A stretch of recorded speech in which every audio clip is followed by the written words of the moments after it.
اس سے پہلے سورہ بقرہ کی مختلف آیات کا خلاصہ پیش کیا گیا، خاص طور سے وہ آیت کریمہ رہی جس میں اللہ تبارک و تعالیٰ نے جب اصحاب صفہ کے اوپر خرچ کرنے کا حکم عطا فرمایا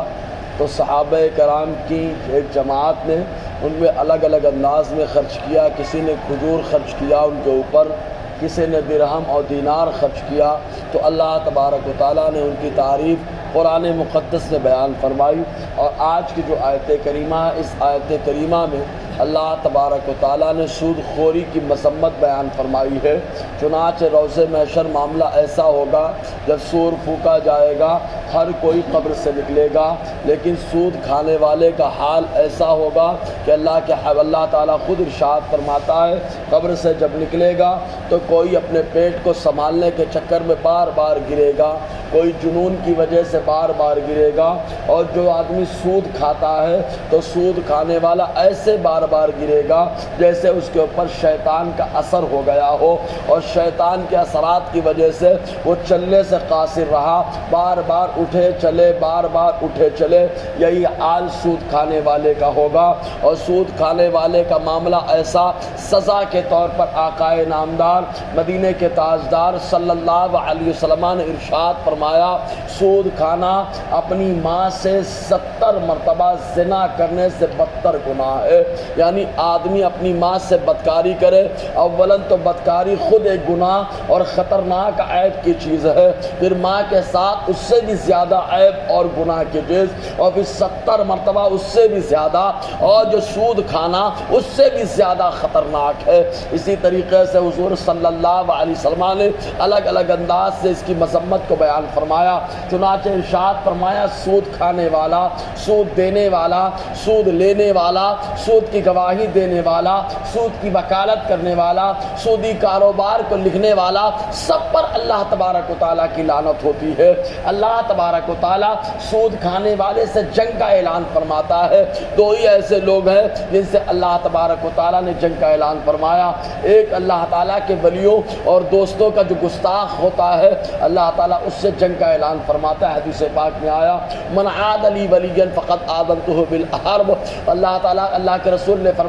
فرمایا کہ اللہ تعالیٰ فرماتا ہے جس نے کسی میرے ولی سے دشمنی مول لی، میں نے اس سے جنگ کا اعلان کر دیا۔ اسی طریقے سے جو آدمی سود کھاتا ہے، اللہ تبارک و تعالیٰ اس سے جنگ کا اعلان کرتا ہے۔ مزید یہ کہ اس کے اندر شرعی خامی ہونے کے ساتھ ساتھ دنیاوی اعتبار سے بھی بڑی خامی ہے، کیونکہ جب آدمی سود لینے لگتا ہے تو اس سے نظام معیشت خراب ہو جاتا ہے، سود لینے کی وجہ سے بازاری ماحول خراب ہوتا ہے، سود لینے کی وجہ سے غریب آدمی تباہ اور برباد ہو جاتا ہے، سود کھانے کی وجہ سے بہت ساری بیماریاں بھی جنم لیتی ہیں۔ اس کے علاوہ اگر کوئی آدمی سود لیتا ہے اور وہ سمجھے کہ ہم نے اس سے مال لے لیا، لینے کے بعد میں اس کا مالک ہو گیا، تو سود لینے والا چاہے جتنا تصور کرے کہ میں مالک ہو گیا، لیکن سودی مال کا وہ مالک نہیں ہوتا ہے۔ اس کے اوپر فرض ہوتا ہے کہ توبہ کرے اور اس مال کو جس سے لیا ہے فوراً اس کو واپس کرے، اور اگر اس کا انتقال ہو چکا ہے تو اس کے بچوں کو دے دے۔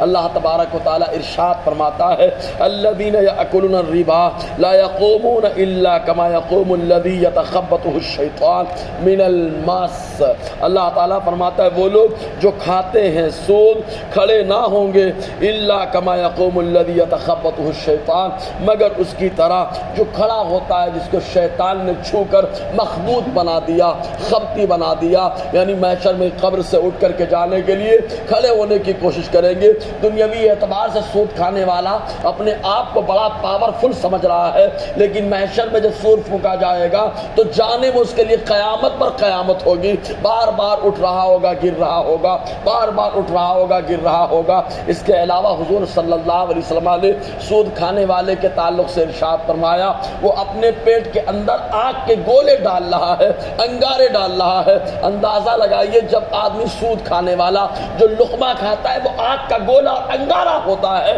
تو ایسے ہی جو آدمی حلال روزی کھاتا ہے تو حلال روزی کی وجہ سے اللہ تعالیٰ پیٹ میں نور پیدا فرماتا ہے، جس کی وجہ سے آدمی کو ایمانی سرور ملتا ہے، آدمی کو لذت کا احساس ہوتا ہے، حلاوت کا احساس ہوتا ہے۔ لیکن سود کھانے والا، حرام کھانے والا اپنے پیٹ میں آگ کے گولے ڈالتا ہے تو اللہ تعالیٰ فرماتا ایسے ہی کھڑا ہوتا، ایسے ہی کھڑے ہوں گے جیسے وہ شخص کھڑا ہوتا ہے جس کو شیطان نے چھو کر مخبوط بنا دیا ہے، خبتی بنا دیا۔ یہیں سے معلوم ہوا شیطان کا وجود ہے، تبھی تو اللہ تبارک و تعالیٰ فرما رہا ہے اور مزید یہ کہ شیطان کے اثرات انسان پر مرتب ہوتے ہیں، تبھی تو اللہ تعالیٰ فرماتا ہے مخبوط بنا دیا۔ شیطان پریشان کرتا ہے، یہی وجہ کہ آقا علیہ السلام نے ارشاد فرمایا جب سورج ڈوب جائے تو اپنے بچوں کو گھر میں سمیٹ لو، دور مت جانے دو، اس لیے کہ یہ وقت شریر، شیاطین اور جنوں کے پھیلنے کا وقت ہوتا ہے۔ پھر مزید یہ کہ آدمی کے اوپر شیطان کا اثر ہوتا ہے تو دو بڑی بیماریاں اس کے اوپر جو ہے مسلط ہوتی ہے۔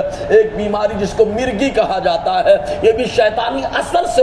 ہوتی ہے بیماری۔ طاعون کا عذاب یہ بھی شیطانی اثرات کی وجہ سے ہوتا ہے۔ یہی وجہ کہ دیکھنا شیطان اذان سے بھاگتا ہے تو جس آدمی کو مرگی کے دورے پڑتے ہیں فقہاء نے فرمایا اس کے کان میں اذان کہی جائے۔ ایسے ہی طاعون کا جب عذاب پھیل جائے، وبا پھیل جائے تو چاروں طرف اذان کہی جائے، اس لیے کہ شیطانی اثرات سے یہ مرتب ہوتے ہیں۔ تو اللہ تبارک و تعالیٰ فرماتا ہے جیسے شیطان نے چھو کر اس کو مخبوط بنا دیا ہو۔ مزید یہ کہ شیطانی اثرات سے بہت سارے معاملات رہتے ہیں۔ اب ان لوگوں کے اوپر یہ اللہ کا عذاب کیوں آیا، اسی آیت میں آگے گفتگو رہے گی۔ اللہ تعالیٰ ہم سب کو فیضان قرآن، برکات قرآن سے مالا مال فرمائے۔